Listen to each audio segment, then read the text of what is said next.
98. 여기 누구 살면서 무서운 경험 같은 거 해본 적 있는 사람 없냐? 익명 7805. 이 이야기의 주인공. 나 2년 전쯤에 겪은 일 하나 있어. 올려본 적은 없고 한번 올려볼까? 웃기려고 만들어낸 이야기가 아니야. 이건 실제로 있었던 일이고 나만 목격한 것도 아니야. 대학을 위해 시에라 네바다로 이사한 나. 어떤 정신 나간 놈이 그 시골 깡촌 한복판에다가 대학교를 세워놨는지 몰라. 해발고도 3000m에 굉장히 작고 가난한 학교였어. 그곳에 도착했을 때 난 사실상 장학금과 입고 있던 옷만 가지고 있었던 데다 아직 17살이었기 때문에 기숙사에서 살아야 했어. 학교가 운영하는 것이 아니라 민간 기업이 운영하는 기숙사라 아파트와 비슷했지. 후지고 벌레가 들끓고 학생들로 가득 차있는 다 쓰러져가는 아파트. 나를 포함한 많은 1학년생들은 학교가 시작되기 몇 주 전에 도착해서 룸메이트들과 친해지고 친구를 사귀는 등의 일을 했어. 내 룸메이트 중 한 명이 이 이야기에 연루되어 있어. 멕시코인 남자애. 여기선 후안이라고 부를게. 후안은 이 대학에 같이 온 친구가 있었어. 폴란드 사람이었는데 뚱뚱해서 우린 걔를 미트라고 불렀지. 미트는 사실 정말 좋은 애고 우리는 그해 여름에 정기적으로 녀석의 기숙사 건물에 가서 어울리며 술을 마셨어. 또한 미트는 내가 고등학교 때부터 알던 게이 남자애랑 방을 같이 쓰고 그 기숙사의 다른 방은 살짝 은둔형인 애가 썼어. 게이인 애는 프레디, 은둔형인 녀석은 타일러라고 할게. 걔네 방에서 노는 것도 좋았지만 캠퍼스 자체가 너무 아름다웠고 우리 구질구질한 방보다 훨씬 좋은 곳이라 숲으로 나갈 계획을 자주 세우곤 했어. 캠퍼스에는 학교 부지에서 숲 깊숙이 이어지는 산책로가 정말 많았지. 경치도 좋고 나랑 애들이 암벽 등반할 곳도 많고 전반적으로 10점 만점에 10점 정도 되는 곳이었어. 미트랑 나는 거기서 하이킹과 암벽 등반을 자주 하곤 했지만 절대 가지 않는 특정 등산로 하나가 있었어. 예전에 하이킹을 시도해봤는데 엄청 좁고 가파른 절벽이었기 때문이었어. 가까이만 있어도 속이 메스껍고 불안해지는 그런 등산로였지. 미트가 주말에 친구 2명을 초대해서 자기 거실에서 재우며 며칠 밤 동안 거기서 술을 마셨어. 다들 즐거운 시간을 보냈지. 두 번째 밤, 프레디와 미트는 그 두 친구를 칠흑 같은 숲으로 데려가서 장난을 친다는 아주 천재적인 아이디어를 떠올려고 그건 내 마음속에 경보를 울리기에 충분했어. 내가 멍청이도 아니고 여기는 X에나 올라올 법한 그런 일들이 일어나기 딱 좋은 곳이었거든. 아마 내가 사실상 이 게시판을 보며 자라나다시피 했기 때문에 피해망상이 생겼던 걸지도 모르겠지만 여기는 밤에 술에 취해 장난질이나 할 만한 곳은 아니었거든. 왜냐하면 이곳은 말 그대로 인디언 매장지 위에 지어졌었으니까. 거기에 더해 기숙사 바로 뒤에 있는 숲은 너무 울창하고 경사가 심해서 누구도 지나갈 수 없기 때문에 울타리로 막혀있기까지 했어. 거기에 더해 내가 밤에 세탁소에 가면서 거기서 이상한 소리도 듣곤 했었거든. 그래서 처음에 난 여기 남아있을 거라고 말했지만 그 불쌍한 놈들을 우리 옆에 있는 숲 대신 등산로 쪽으로 데리고 갈 거라는 프레디의 설명을 듣고 나도 같이 가기로 결정했어. 처음 몇 분간은 캠퍼스로 향하면서 가벼운 수다를 떨어 갑자기 나와 다른 두 사람이 그 자리에 우뚝 멈춰서 이런 얘기에서 늘 나오는 구리와 피냄새? 아니, 바로 음악 소리 때문이었어. 일반적인 하우스 파티 음악. 누군가 여기서 즐거운 시간을 보내고 있나봐. 우리 모두 음악의 출처를 찾아서 저 파티쟁이 학생들을 찾을 수 있다면 치기로 했던 장난은 그만두기로 해. 하지만 단 한 가지 문제가 있어. 음악은 숲의 그 접근하기 힘든 부분에서 나오는 것 같아. 우리가 몇 분이 걸려 울타리를 돌아 저 파티 쪽으로 가는 방법이 있는지 찾고 있던 그때 갑자기 모든 것이 조용해져. 그리고 난 들었어. 언덕 위에서 들려오는 음악 소리. 모든 건물들이 모여있는 캠퍼스의 중심 쪽에서 들려와. 처음에 다른 사람들은 듣지 못했지만 소리가 조금 더 커지기 시작하니까 의심하는 목소리도 사라졌어. 대체 누가 이런 오밤중에 학교에서 음악을 틀어대는 거야? 우린 아까는 저 노랫소리가 반영되어 숲 쪽에서 들려왔던 거겠지 하고 생각하며 캠퍼스로 향하는 길을 천천히 걸어 올라갔어. 언덕 꼭대기에 도달했는데 캠퍼스의 모든 불빛은 꺼져 있고 아무도 보이지 않아. 더 이상 음악도 들리지 않아. 이제 우리는 혼란스럽고 약간 답답함을 느끼며 이 이상한 사건의 전개에 대해 어느 정도 흥미를 느꼈어. 우리가 다음으로 무엇을 할 것인지에 대해 논쟁하는 동안 음악이 다시 시작돼. 우리 모두는 거의 동시에 그것을 듣고 같은 방향을 바라봐. 호수 건너편 도서관에서 들려오는 소리야. 도서관은 여전히 어두웠지만 저쪽 안뜰에서 큰 파티를 하고 있을지도 모르지. 무료 음식에 대한 기대가 만들어내는 동기부여는 우습게 볼 게 못돼. 우리 모두가 호수를 빙 돌아 반대편에 도달했을 때 또다시 한번 음악 소리는 사라지고 없었어. 이때쯤 되자 우리 모두 흥분해 있었어. 이 노래들이 특정 방향에서 들려오는 게 분명하게 들리는데 아무리 찾아봐도 아무것도 없었거든. 그렇게 짜증나는 일이 아닌 것처럼 들릴지 몰라도 실제로 경험해보면 약이라도 잘못한 것 같은 기분이 들거든. 게다가 이때쯤 우린 처음 음악을 들었던 곳에서 엄청 멀리 떨어져 있기도 했고 만약 소리가 도서관에서 났다면 기숙사 쪽까지 들리지 않았을 거야. 음악 소리의 근원이 움직이고 있었어. 우리 모두 지금 일어나고 있는 이 일을 무시할 수 있을 정도로 취하진 않았기 때문에 그 사실에 꽤 겁을 먹었어. 공포 영화 속에 있는 것 같다는 농담을 하곤 모두 함께 기숙사로 돌아가기로 동의해. 갑작스러운 혼란. 첫 번째 건물 뒤쪽에서 음악 소리가 들리기 시작해. 후안도 들었어. 미트는 반대 방향 다른 건물에서 소리가 나는 걸 들었다고 했고 미트의 친구 중 한 명은 멀리 언덕 위에서 소리가 들렸다고 해. 우린 흩어졌어. 몇몇은 들리는 소리를 향해 달려왔고 나머지 사람들은 떨어지지 않으려 애를 썼어. 나는 이 문제의 근원을 꼭 찾아내고 싶었어. 자세한 건 생략하겠지만 이건 적어도 10분 이상 반복됐어. 노래가 나오는 곳으로 곧장 향해보니 갑자기 또 다른 어딘가에서 노래가 다시 튀어나오는 식으로 말이야. 결국 우리 모두 다시 모였어. 서로 같이 있고 싶어서였던 것도 있었지만 대부분의 이유는 이제 우리 모두 소리가 대략 같은 지역에서 오는 걸로 들었기 때문이었어. 아직도 그 순간이 아주 생생하게 기억나. 우리 모두 모여서 음악이 나오는 쪽으로 언덕을 뛰어 올라갔는데 이번엔 그게 무슨 음악이었는지 알아들을 수가 있었어. 한번 상상해봐. 그건 전이의 노래였어. 우리 모두 이 기묘한 자정의 모험에 흥분하고 또 동요하고 있었고 그게 우리가 답변을 찾게 만드는 원동력이 되었지. 우리는 캠퍼스 뒤쪽으로 가. 음악은 숲으로 이어지는 등산로 중 하나에서 나오고 있는 것 같았어. 이제 와서 얘기해보고 깨달았는데 우리 진짜 멍청이들이었던 것 같다. 아무튼 등산로는 실제로 우리한테까지 연결되어 있던 건 아니었고 대신 기숙사 주차장 쪽으로 다시 올라갔어. 우리는 깊은 골짜기를 가로지르는 배수관을 통해 걸어가야 했어. 아니면 등산로가 시작되는 주차장까지 삥 돌아가야 했던 거야. 떨어진다고 죽을 정도로 높진 않았지만 몸 한두 군데 작살낼 정도는 됐어. 우린 조심스럽게 파이프를 한 줄로 건너가. 등산로에 오르고 머지않아 우린 머리 위로 들이온 나무가 달빛을 막아 완전한 어둠 속에 놓이게 되었던 걸 깨달아. 우린 휴대폰을 꺼내 라이트를 켜고 Anyway You Want It의 곡조에 맞춰 어둠 속으로 전진해. 우린 잠시 동안 하이킹을 했어. 미트와 내가 앞장서 있었지. 미트의 친구들은 마치 지들이 무슨 여고생이라도 되는 양 깔깔거리고 있었고 둘 다 이런 상황에 꼭 있는 맨 뒤에 서 있다 잡혀가는 그런 사람이 될까 경쟁하는 듯 했어.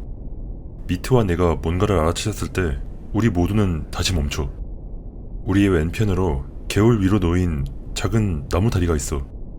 어둠 속에 잠겨 불길한 모습을 하고 있었는데 우린 어둠 때문에 그렇게 느낀 게 아니었어. 우리가 불길하다 느낀 이유는 바로 우리가 이곳을 알아봤기 때문이었어. 우린 그 절벽으로 가는 길로 향하고 있었던 거야. 프레디가 어차피 그 두 사람에게 장난치려고 오려고 했는데 잘 됐네 하고 농담을 했어. 아마 그냥 긴장을 좀 풀고 싶었던 것 같아. 음악은 여전히 재생되고 있어. 그 어느 때보다 선명하고 너무 멀리 떨어져 있지 않으며 무엇에도 가로막히지 않은 채로 말이야. 우리 모두 저 소리가 등산로의 시작 부분까지 들렸을 리 없었다는 걸 알지만 상관없어. 우린 계속 진행해. 우린 라이트를 발 주변으로 향하고 좁아지는 길을 조심스럽게 내디뎌. 그런 다음 우리는 발견해. 처음에 나는 완전히 놓치고 지나쳤지만 뒤에 있던 다른 애들이 불빛으로 그것을 비추게 되었고 우리 모두 정지했어. 그건 동굴이었어. 동굴이라고 하면 흔히 떠올리는 평평한 바닥과 돌투성이 천장을 가진 그런 거랑은 달랐어. 우리 왼편 깎아지른 절벽의 벽면에 난 가파르게 내려가는 동굴이었어. 산비탈에 개울이 흐르고 있었기 때문에 거기에도 물이 있을 터였어. 하지만 동굴에서 나온 저 소리는 물 흐르는 소리가 아니었어. 저건 전이의 음악 소리야. 여기서 우리 모두는 그만두기로 해. 내가 말해. 해답을 찾았네. 저 아래에 사람이 있을 리가 없어. 안에 뭐가 있든 간에 파티는 아니야. 우린 총을 가지고 있지 않았어. 아니, 총은 고사하고 칼조차도 들고 온 사람이 없을걸? 머릿수는 될지 몰라도 저 아래에 있는 게 뭐든 간에 상대할 수 있는 수단이 아무것도 없었어. 후아는 눈에 띄게 동요해. 너희들은 하고 싶은 대로 해. 하지만 난 여기서 나갈 거야. 누가 같이 갈래?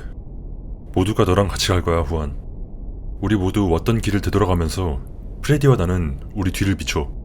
모두 서로한테 딱 붙은 채 아까보단 훨씬 덜 즐거워 보이는 얼굴을 하고 있었어. 귀환 중에 이따금씩 우리를 방해했던 잠만, 방금 그거 뭐였지? 를 제외하면 우리는 별일 없이 주차장으로 돌아왔어. 오늘은 이쯤 하기로 하고 게임이나 하다가 자러 가. 다음날 아침 우리 일행은 우리가 겪은 일에 대해 논리적이거나 자연스러운 설명이 불가능하다는 데에 의견을 같이 했어.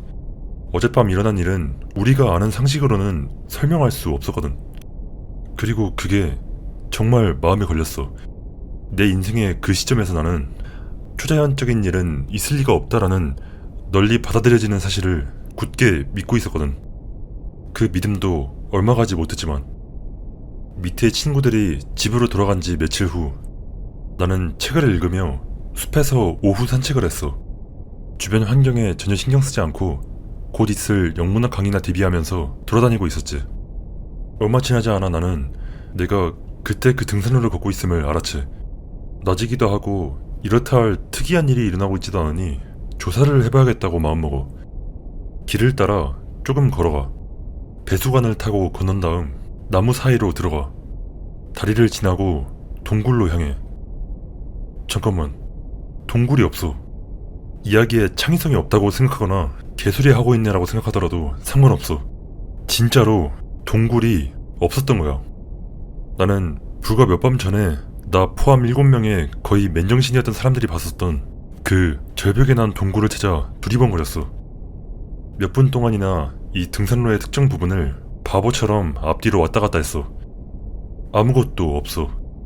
나는 친구들에게 이 놀라운 소식을 전하기 위해 기숙사로 돌아가. 후아는 그 일과 관계하고 싶지 않아 해. 내가 동굴 이야기를 꺼내자 후아는 바로 나한테 귀찮게 굴지 말라고 해.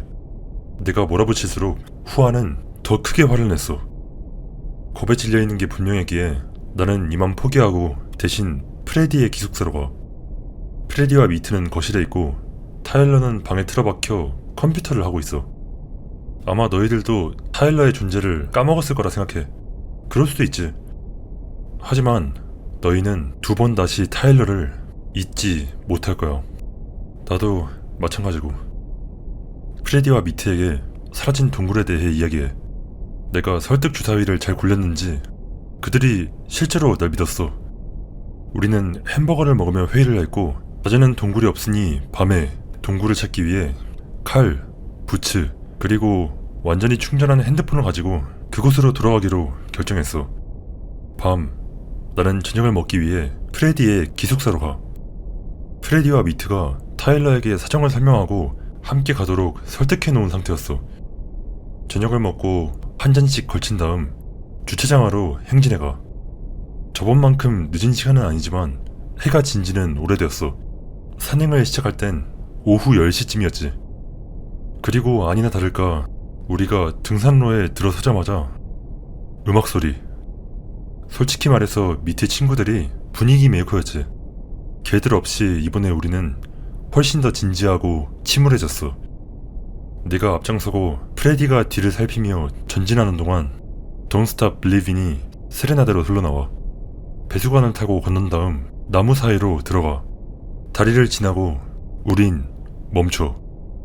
이건 끔찍한 생각이었어. 미투와 나는 서로를 바라봐. 그의 눈에 눈물이 고이는 것 같았어. 목 뒤에 털이 쭈뼛 서는 느낌이 들어. 우리는 모두 딱딱하게 굳어 보이는 모든 그림자에 불빛을 비춰대고 있어.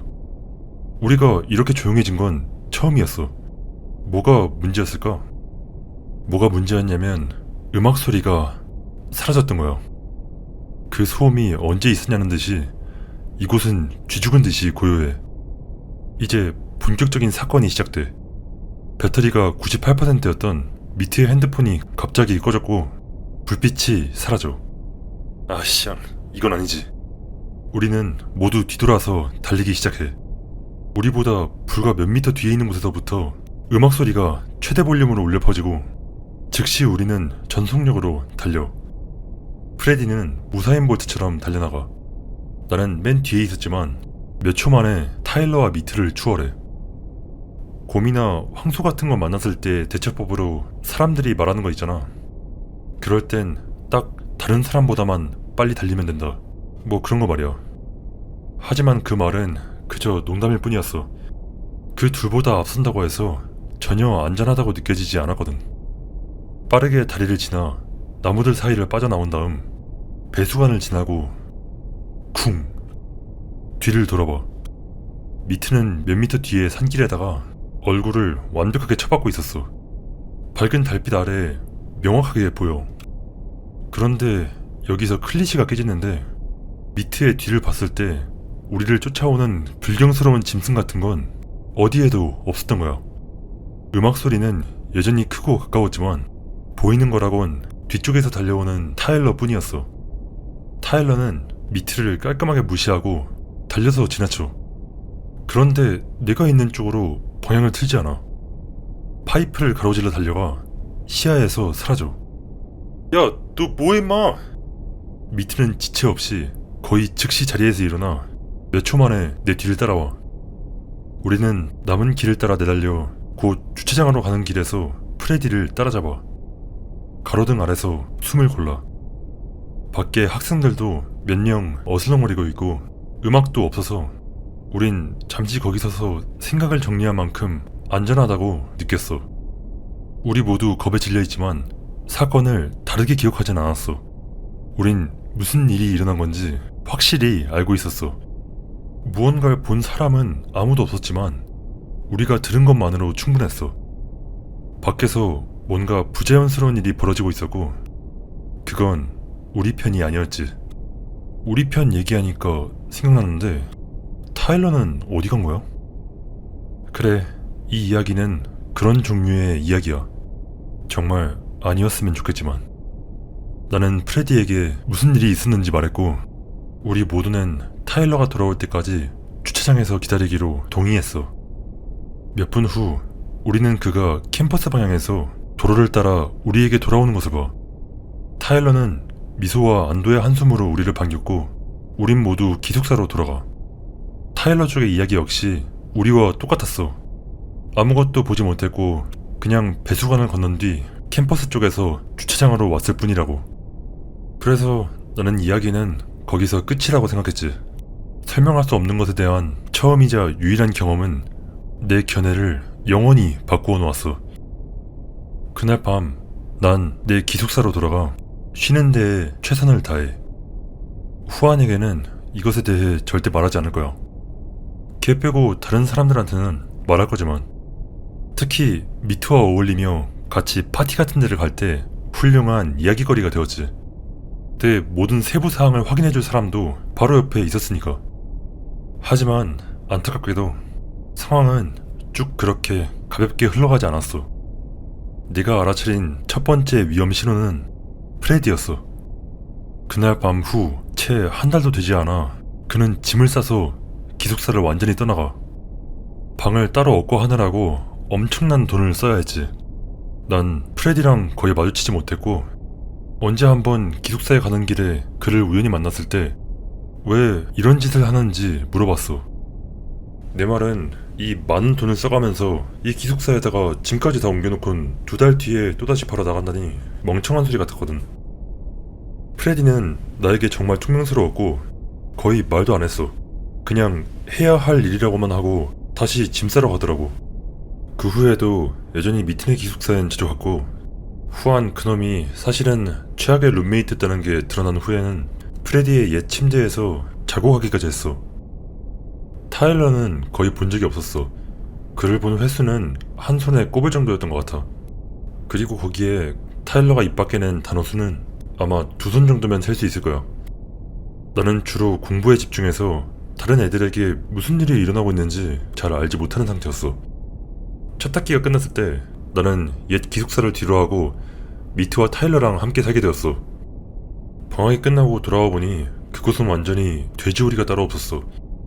미트는 내가 돌아오고 며칠 후에야 돌아왔지만 내가 볼 때 타일러는 애초에 떠나지 않은 듯했어. 하지만 그건 드문 일은 아니었어. 어떤 학생들은 기숙사에 머무르기도 했거든.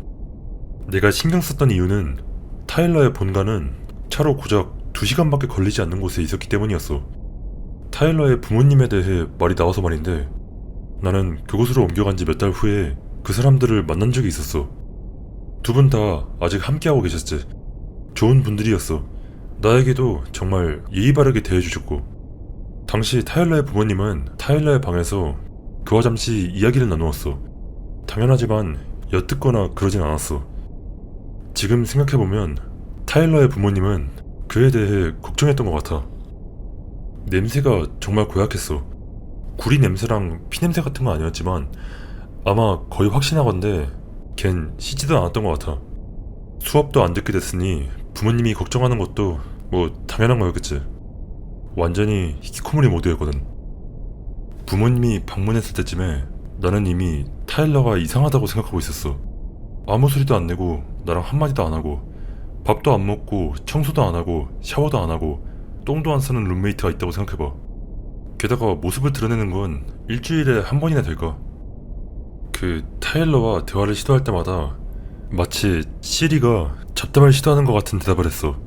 어찌나 어색한지 어떻게 반응해야 할지조차 몰랐다니까.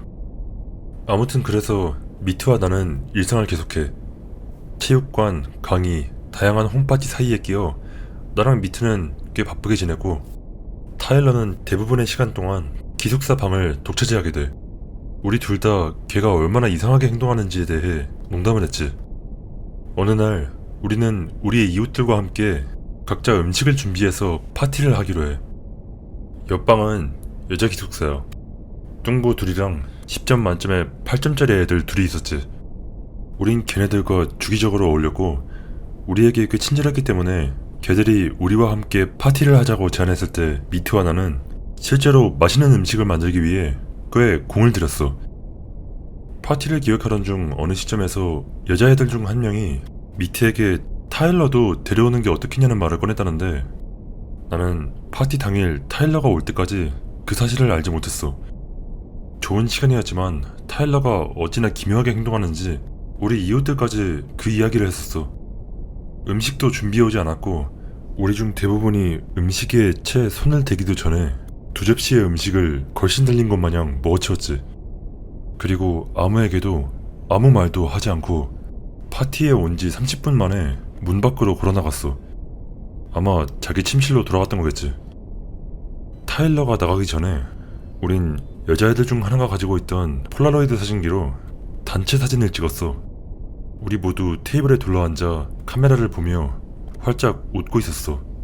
물론 타일러는 제외하고 말이야.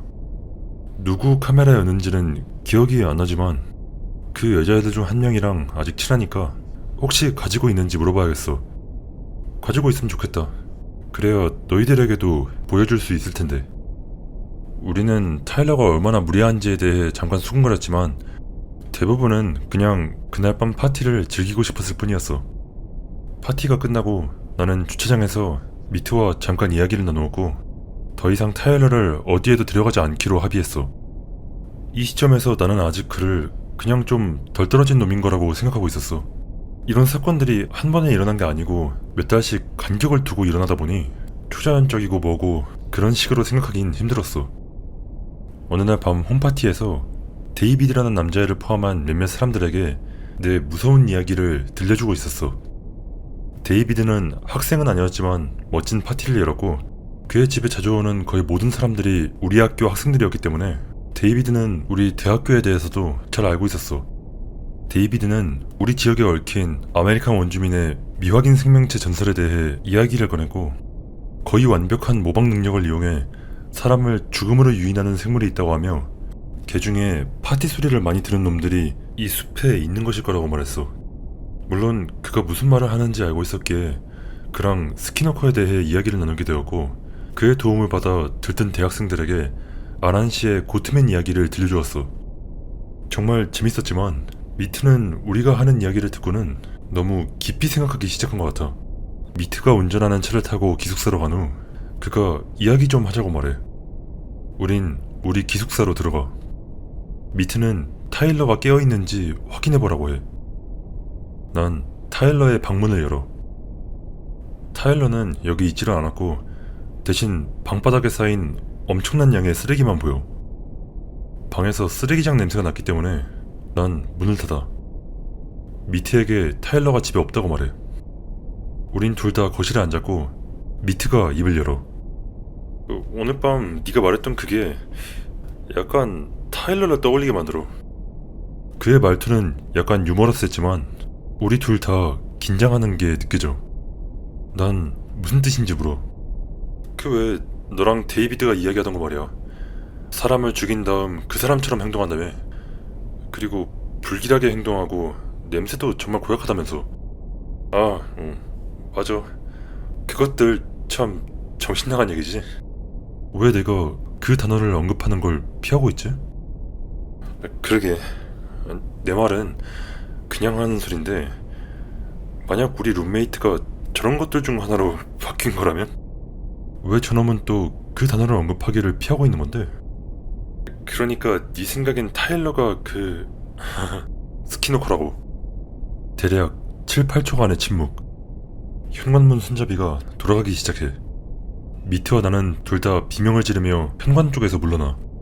소녀같이 비명을 지른 건 아니었지만 다 큰 남자들이 문손잡이 따위에 쫄아서 비명을 질렀던 건 여전히 사실이었지. 타일러가 들어왔고 그가 문간에 멈춰서는 것을 우리 둘 다 휘둥그레진 눈으로 쳐다봐. 뭔데? 그리고 내가 여기서 한 일은 내 유일한 큰 실수였다고 인정해. 나만 입을 다물었다면 많은 곤경을 면할 수 있었을 거야. 거기 서서 타일러를 몇 초간 훑어본 후 미트와 나는 둘 다 긴장을 풀고 약간 웃기 시작했어. 우린 그냥 이사 오기 전에 숲에서 봤던 그 무서운 거 얘기하고 있었어. 그 혹시 아메리카 원주민 전설 속 스키노커 같은 게 아닐까 생각하고 있었거든. 뭔지 알아? 그것들은 사람인 척 할 수 있거든. 아무튼 그래서 스키노커가 너인 척 하고 있지 않을까 하고 농담을 하고 있었는데 그때 갑자기 네가 문을 열고 나타난 거야. 우리 둘 다 깜짝 놀랐다니까. 미트와 나는 이제 아주 진심으로 웃고 있어. 당신은 그냥 우리가 바보 같은 짓을 한 거라 느꼈고 솔직하게 말하는 게 이 상황을 진정시키는 가장 좋은 방법이라고 생각했었지. 하지만 그건 틀린 생각이었어. 타일러는 그저 우리한테 가볍게 웃어 보이곤 자신의 침실로 들어왔어. 미트와 나는 그날 밤 잠자리에 들기 전까지도 계속해서 그것에 대해 농담을 해대. 잠이 안 와. 너무 긴장해서 이 스키노커 이론이 얼마나 타당한지 계속 생각을 해봐. 침실 문과 창문을 잠그고 몇 시간 동안 휴대폰이나 만지작거리다 지쳐 쓰러져 잠이 들어. 그 후 며칠이 지났는데 한 번도 타일러를 본 적이 없어. 보고 싶지를 않아. 기숙사 방의 뒤쪽에 있는 타일러의 침실은 절대 들여다보지 않아. 어차피 눈에 보이는 거 말곤 관심도 없었어. 잠을 잘 때 빼고 기숙사에서 시간을 보내는 경우는 거의 없었고 여전히 매일 밤 계속 문을 잠궈. 어느 날 밤 잠이 들려는 찰나 누군가가 우리 방 문을 열려고 하는 소리가 들려. 당연히 문은 잠겨 있어. 그러더니 문을 두드리는 소리가 들려. 그리곤 타일러의 목소리. 야, 너 거기 있어? 그게 누구한테 말하는 건진 잘 모르겠지만 미트는 깊이 잠들어 있고 코까지 골고 있어. 나는 내 칼을 쥐어들어. 저기 나 좀 도와줄 수 있을까? 솔직히 말해서 타일러가 무슨 도움을 요청했는지는 기억나지 않아. 다만 확실히 기억나는 건 내가 그를 단 한순간도 믿지 않았다는 거야. 안 돼, 시간이 늦었어. 난 잘 거야. 완전 개구라였지. 오늘 밤 자기는 글렀어. 타일러가 자신의 방으로 돌아가는 소리가 들려. 이틀이 더 지나가. 난 항상 긴장해 있고 밤잠을 설쳐. 타일러가 문을 열려고 한 첫 번째 시도 후 9일 후 새벽 2시가 가까운 시각, 타일러가 또다시 내 문을 열려고 시도해. 왜 그러는데? 타일러는 아무 말도 하지 않고 그냥 멀어져 가. 오늘 밤도 잠은 다 잤네. 미트가 일어나면 타일러가 계속 밤에 우리 방에 들어오려고 한다는 걸 말하기로 결심해. 이 시점에서 우리 둘 다 같은 생각을 가지고 있어. 하지만 우리 둘 다 타일러에게 맞설 생각은 없어. 진지하게 맞선다고 할 만큼 걔한테 요구할 것도 없고, 게다가 타일러에게 네가 하는 행동 때문에 무섭다고 대놓고 말하긴 좀 불안했기 때문이었어. 나는 집주인에게 다른 건물로 이사하고 싶다고 말해놓았고, 미트는 학년이 끝날 때까지 본가에 들어가는 것에 대해 부모님과 의논하기 시작했어.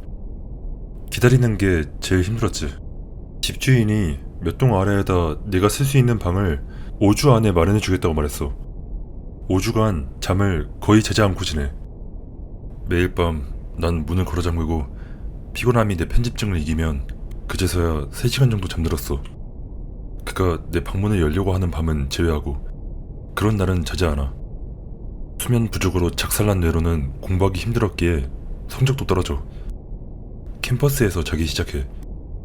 도서관 폐관 시간 이후에 잠을 자다가 도서관에서 쫓겨나기도 해. 밖에서 잠을 잘 수도 없고 집에서도 잠을 잘 수가 없어. 내 의지와 상관없이 야행성으로 변하고 만성적으로 수업을 빠지기 시작해. 성적은 더더욱 나빠져. 친구들에게 신세지는 것도 고려해봐. 하지만 이곳에선 나를 몇 달 이상 아는 사람은 아무도 없었어. 내 인생에서 가장 긴 5주. 특히 마지막 2주는 미트가 엄마를 설득해서 잠시 본가에 가서 살았기 때문에 더 힘들었어. 매주 몇 번씩 밤에 타일러는 같은 루틴을 돌곤 했어. 내 문 손잡이를 흔들어보고 나의 "왜 그러는데?" 라는 소리에 돌아서 걸어가. 이사하기 이틀 전 거의 모든 짐을 가방과 상자에 담아두었어. 심지어 침대포도 싹 벗겨놓았고. 난 싸구려 덮개를 씌운 매트리스에서 자고 있었지. 자정이 지나고 타일러가 다시 내 문 앞에 와서 들어오려고 해. 난 용기를 내어 타일러에게 따져보기로 해. 도대체 넌 왜 자꾸 들어오려고 하는 거냐? 타일러가 자기 방으로 돌아가는 소리가 들려. 이제 나도 화가 났어. 해가 뜰 때까지 기다렸다가 타일러의 방문을 두드려. 그가 나올 때까지 멈추지 않아. 너 도대체 왜 자꾸 내 방에 들어오려고 하는 거냐? 기분 나쁘다고 그거. 타일러는 그냥 쳐다보고만 있어. 또라이 새끼, 내 방에 그만 찾아와. 타일러가 문을 닫아. 그 후 낮 동안은 그를 보지 못했지만 그날 밤 또다시 내 문을 열어보러 와. 저리 가라고 말했지만 타일러는 가지 않아. 내가 타일러에게 소리쳐. 야, 그만 좀 하라고. 그 새끼는 대답하는 대신 소리를 질러. 뭐라고 말을 하면서 소리를 지른 건 아니고 그냥 소리만 지를 뿐이야. 오래 지속된 건 아니었지만 그가 미친놈이란 걸 확신시키기엔 충분했어. 네가 아는 한 지금까지 이런 짓거리를 한밤에 여러 번 시도한 적은 없었어. 스킨워커가 아니라 그냥 목류병 환자인 걸까? 짐을 싸서 다른 건물로 옮겨. 그냥 한 번쯤은 좀 제대로 잠을 자고 싶었어. 그 후 그 해는 별다른 일 없이 지나갔어. 새 기숙사는 거미투성이었지만 정신 나간 룸메이트보단 훨씬 나았지. 타일러는 그 후 단 한 번도 만나지 못했어. 난 그 모든 일을 전부 기억 저편에 던지고 사실상 잊어버렸지. 여름 동안 떠났다가 가을에 학위를 마치기 위해 그 산골로 돌아가. 몇 달 동안은 순조롭게 흘러가다 코로나가 창궐하는 바람에 학교가 문을 닫았고, 거기에 집주인은 웬 마약상의 뒤를 봐주기 시작했어. 이때쯤 난 그 골에 이골이 나서 나는 내 여자친구와 함께 북쪽으로 몇 시간 떨어진 문명세계와 가까운 곳으로 이사를 가기로 마음먹어. 2020년 4월에 이사를 시작했고 2019년 겨울이 끝난 이래로 타일러랑은 영영 만나지 못했어. 그리고 여기서부터가 내가 이 글을 올린 이유야. 저번 주 어떤 유튜버가 무서운 이야기 모음집을 한다고 하길래 난 그날 그 이상한 밤 숲에서 겪었던 일들의 모든 디테일들을 기억해내려고 머릿속을 뒤져. 그러다 옛 룸메이트들을 찾아보기로 마음먹어. 매일 한두 시간씩 짬짬이 시간을 내어 가볍게 정보를 모아. 처음에는 별다른 소득이 없었어. 그러나 어제 나는 타일러의 성에다가 그가 사는 주의 이름을 붙여 검색해봐. 뭔가가 나왔어. 타일러의 어머니. 실종자 검색 사이트에서 타일러의 어머니를 찾은 거야. 난 타일러 어머니의 이름까지는 몰랐었지만 타일러의 성과 어머니의 얼굴을 알아볼 수 있었어. 이야기는 여기까지야. 처음에는 좀 불안했지만 푹 자고 일어나서 지금은 괜찮아. 무엇인가 타일러를 해쳤고 이젠 어머니까지 해쳤을지 모른다는 게 정말 생각만 해도 끔찍하지. 사실 타일러는 그냥 히키코모리였을 뿐이고 어머니에겐 뭔가 끔찍한 일이 별개로 일어났던 걸지도 모르지만 우리가 그날 숲에서 마주했던 그 소리에 대해선 아직 명확한 설명을 찾지 못하고 있어. 용두사미 같은 전기였다면 미안. 비명지르는 염소인간이랑 숨막히는 총격전 같은 걸 벌인 건 아니라서. 그냥 난 내가 한때 알던 그 남자에게 뭔가 이상한 일이 일어났다고 확신할 뿐이야. 누가 알겠어. 익명 6178. 끝까지 써줘서 고맙다. 걔네 아빠에 대한 정보는 없었어? 내가 본 것 중에는 어디에도 올라와 있지 않았어. 아버지의 이름도 기억이 안 나지만 그 지역에서 그 성을 가진 사람으로서 뭔가가 나온 건 타일러의 어머니가 유일했어.